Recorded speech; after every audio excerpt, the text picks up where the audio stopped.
Hello everyone, I am Simran Chaudhary and welcome to all about agriculture. तो last class के entomology में हमने पढ़ा था कि कैसे इंसेक्टा जो है वो बाकी एनिमल किंगडम के जो ऑर्डर्स वगैरह हैं, जीनस, स्पीशीज, उनसे कैसे लिंक्ड है। आज हम लोग पढ़ेंगे फाइलम अर्थ्रोपोडा के बारे में, जिसके अंदर इंसेक्टा आता था। ये बहुत ही ज्यादा इंपॉर्टेंट टॉपिक है क्योंकि कोई भी यूनिवर्सिटी एग्जाम हो उसमें ये आता ही आता है। ठीक है, अर्थ्रोपोडा के कैरेक्टर्स बताने के लिए हमारे श्रीधर सुमन यूनिवर्सिटी में सेक्शन बी में भी आता है और सी में भी आता है, अर्थ्रोपोड्स के कैरेक्टर एक्सप्लेन करने के लिए। तो आज हम अर्थ्रोपोड्स पढ़ते हैं। अर्थ्रोपोड्स का सबसे पहला पॉइंट, ये लार्जेस्ट फाइलम है एनिमल किंगडम में। एनिमल किंगडम में जो सबसे लार्जेस्ट फाइलम है वो यही है, अर्थ्रोपोड्स है। इसमें जो है बहुत सारे स्पीशीज हैं, अलग अलग वेराइटी के हैं, और ऑलमोस्ट उसमें भी सबसे ज्यादा इंसेक्टा है, वो तो 85% है स्पीशीज अर्थ्रोपोडा में। अर्थ्रोपोडा का मतलब क्या होता है? देखो, अर्थ्रो मतलब जॉइंट्स और पोडा मतलब लेग्स। ठीक है, क्या मतलब वो? अर्थ्रो मतलब joints and poda means legs, that is Arthropoda is jointed legs. तो जो अर्थ्रोपोडा का एक कैरेक्टरिस्टिक, मेन इंपॉर्टेंट कैरेक्टरिस्टिक वो यही है कि इसमें जितने भी स्पीशीज होंगे उन सबके लेग्स जो है वो जॉइंटेड होंगे। जॉइंटेड होने के साथ साथ वो पेयर्स में होते हैं, चाहे वो 4 के पेयर में हो, 3 के पेयर से स्टार्ट होता है, 3 का पेयर हो, 4 का पेयर हो, 5 का हो या 6 का हो, या कुछ कुछ में 6 से ज्यादा, मतलब मैक्स तो 6 ही होता है वैसे, जनरली रेयर स्पीशीज 6 से ज्यादा भी होता है। तो हमेशा पेयर्ड में होंगे और जॉइंट अपेंडेजेस होंगे। इनमें बायलेटरल सिमेट्री होती है। बायलेटरल सिमेट्री वैसे मैंने एक क्लास में समझाया था अपने लास्ट लेक्चर में, फिर भी मैं एक बार दोबारा समझा देती हूँ। जैसे होता क्या है, एक बॉडी है, ठीक है, जैसे एक सर्कुलर बॉडी है, इसे हम एक प्लेन से काटते हैं जिससे कि 2 हाफ्स में डिवाइड हो। तो कितने प्लेन से काट सकते हैं? 1 2 3 4, इसके इंटरनली 5 6, मतलब इनफाइनाइट, बहुत सारे। तो इसको हम कहेंगे रेडियन। ठीक है, कि आप कितना भी काट सकते हैं। वही बायलेटरल सिमेट्री क्या होती है? अब इस टाइप की कोई बॉडी है, अब आप इसको कितने प्लेन से काट सकते हैं? इसमें भी थोड़ा सा इस टाइप की बॉडी है, अब इसको आप कितने सिमेट्री से काट सकते हैं? इधर से काटिएगा, नहीं, बॉडी बराबर नहीं आएगी। इधर से बराबर नहीं बटेगा, बराबर नहीं। सिर्फ एक सिमेट्री है जिससे आप इसे काटेंगे तो ये 2 इक्वल हाफ्स में बटेगा। तो वही वो प्लेन ऑफ एक्सिस से काटना, एक प्लेन ऑफ एक्सिस है जिससे बॉडी 2 इक्वल हाफ में बट जाए, उसे बायलेटरल सिमेट्री कहते हैं। तो अर्थ्रोपोडा फाइलम में हमें बायलेटरल सिमेट्री देखने को मिलती है। ठीक है, नेक्स्ट है ट्रिप्लोब्लास्टिक। अब होता क्या है, डिप्लोब्लास्टिक, ट्रिप्लोब्लास्टिक ऐसे ऑर्गेनिजम्स में होते हैं।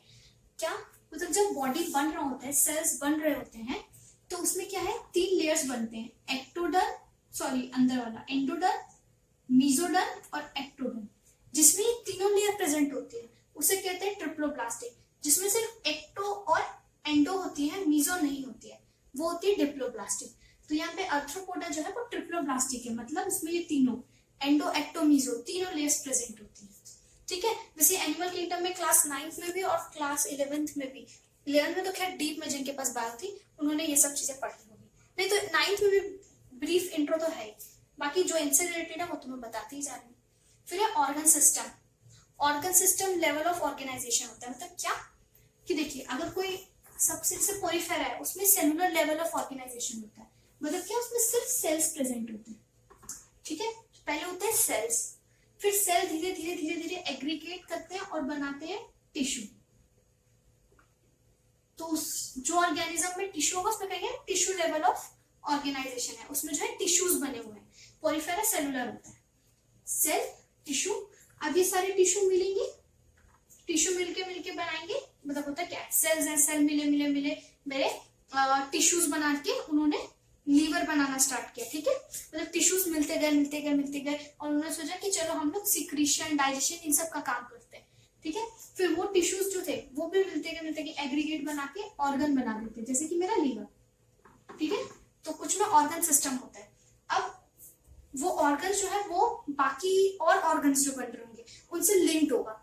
ठीक है, जैसे डाइजेस्टिव सिस्टम, एक्सक्रीटरी, इन सब से, और मिलके बनाएगा organ system level of organisation. इन दोनों में डिफरेंस क्या है? पहले ऑर्गन था अपना पर्टिकुलर ऑर्गन, किडनी है अपना अलग, उसको और से मतलब नहीं, वो सिर्फ अपना काम कर रहा है। लेकिन वही जब वो डाइजेस्टिव सिस्टम से भी लिंक्ड हो गया कि भाई वहां से सामान आएगा, इधर से करेगा, सर्कुलेटरी सिस्टम से लिंक्ड हो गया कि भाई ब्लड को भी प्योरीफाई करना, उसमें से शुगर लेवल मेंटेन करना है, तब उसको ऑर्गन सिस्टम कहेंगे।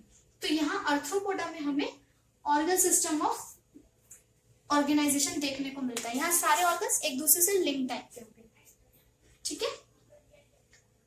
इसमें जो सेगमेंटेड बॉडी होती है, मतलब अगर इंसेक्ट्स है उसकी ऐसे अगर मान लो मैंने ये बॉडी बनाई इंसेक्ट की, तो वो ऐसे सेगमेंटेड होगा, ठीक है। सेगमेंटेड में भी इसमें हेड, थोरैक्स, एब्डोमेन ये सब होगा, सेगमेंटेड बॉडी होगी, ठीक है। कुछ ऑर्गेनिज्म में क्या होता है, जो हेड और थोरैक्स होता है ना, एब्डोमेन, इन तीनों को हम लोग एक साथ फ्यूज करके बता देते हैं, टेगमोसिस बोल देते हैं उसको, ठीक है।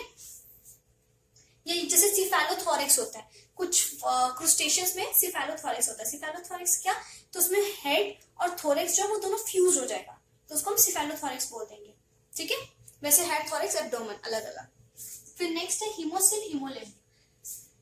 जो कैविटी इंसेक्ट्स की बॉडी में या आर्थ्रोपोड की बॉडी में जो कैविटी होती है जिसके अंदर ब्लड फ्लो करेगा, उस कैविटी को कहते हैं हिमोसिल।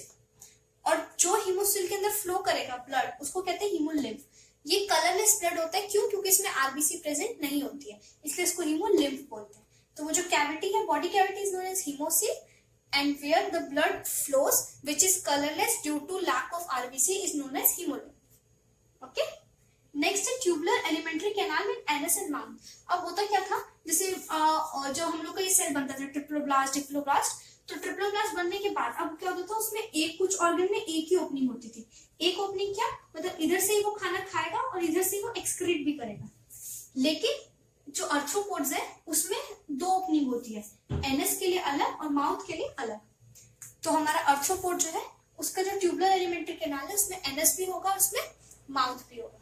इसमें जो है मसल्स जो है वो स्ट्रेटिएटेड मसल्स होती है, और इसमें सीलिया जो है वो प्रेजेंट नहीं होता है। इसका जो हार्ट होता है वो डोर्सल हार्ट होता है, उसमें ऑस्टिया प्रेजेंट होता है। जैसे हम लोग का हार्ट है उसमें क्या होता है, हम लोग के हार्ट में ऑस्टियाज भी होते हैं, उसके बाद कैनाल्स वगैरह होते हैं, वेना कावा, सॉरी कैनाल से वेना कावा वगैरह होता है। तो इसमें क्या होता है, उतना तो नहीं, लेकिन इसमें ऑस्टियाज होते हैं जो कि पोर्स होते हैं जिसके थ्रू हमारा ब्लड आता है, oxygenated deoxygenated blood carry out होता है। ग्रोथ बाय मोल्टिंग, मोल्टिंग होती है। मोल्टिंग क्या मतलब, अपना जो पुराना केज, जैसे स्नेक केज भी बदलती है उसी टाइप से ग्रोथ के टाइम पे जो इसमें कवर हो गया आउटर, वो चेंज करते जाते हैं, तो उसको कहते हैं मोल्टिंग, वो होती है। इसमें डॉर्सल प्लेन होगा वेंट्रल नर्व कॉर्ड्स के साथ। इसका जो एक्सोस्केलेटन है वो चाइटिनियस होता है, काइटिनियस होता है। काइटिन बोलता है सेम, कोई चाइटिन बोलता है, कोई काइटिन बोलता है। तो इसका जो एक्सोस्केलेटन है वो काइटिनियस होगा। एक्सोस्केलेटन क्या था, मैंने बताया था, आउटर मोस्ट कवरिंग, जो कि काफी हार्ड होती है। क्यों, क्योंकि उसमें एक्सोस्केलेटन होता है। और जो इम्पोर्टेंट चीज क्या है कि ये जो एक्सोस्केलेटन है काइटिनियस, वो रिन्यूएबल होता है, renewable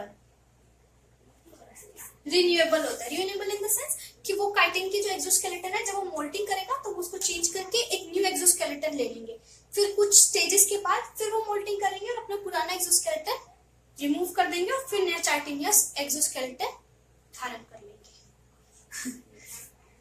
next open circulatory system. इसमें सर्कुलेटरी सिस्टम जो है वो ओपन है, मतलब कोई वेन्स, नर्व्स, इनके थ्रू ब्लड ट्रैवल नहीं कर रहा है।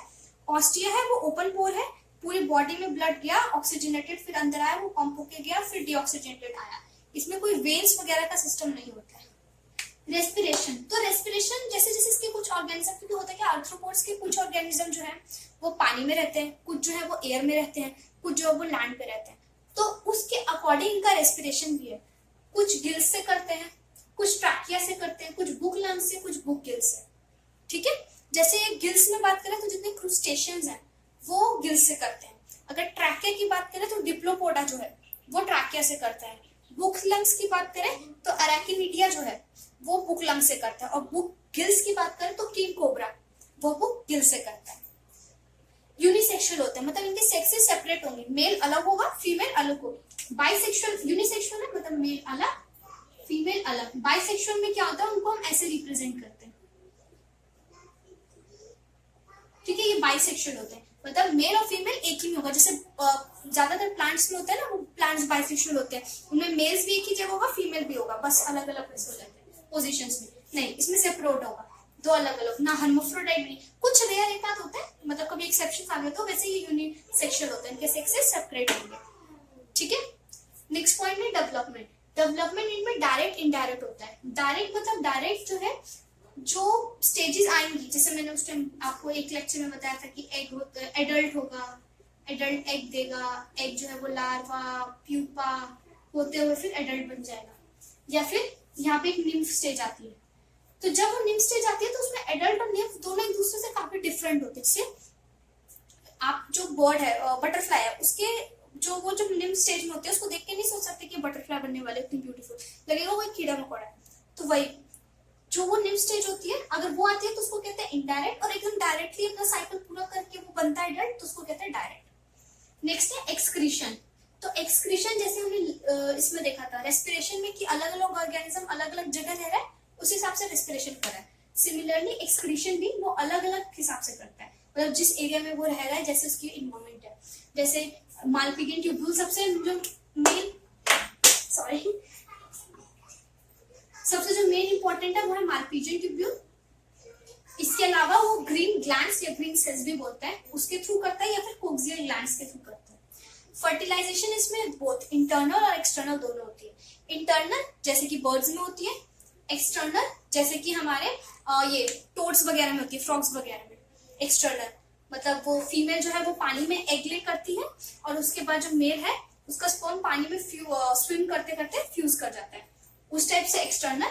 या फिर इंटरनल जैसे कॉपुलेशन होता है वैसे। एक इसमें इंपॉर्टेंट लाइन क्या थी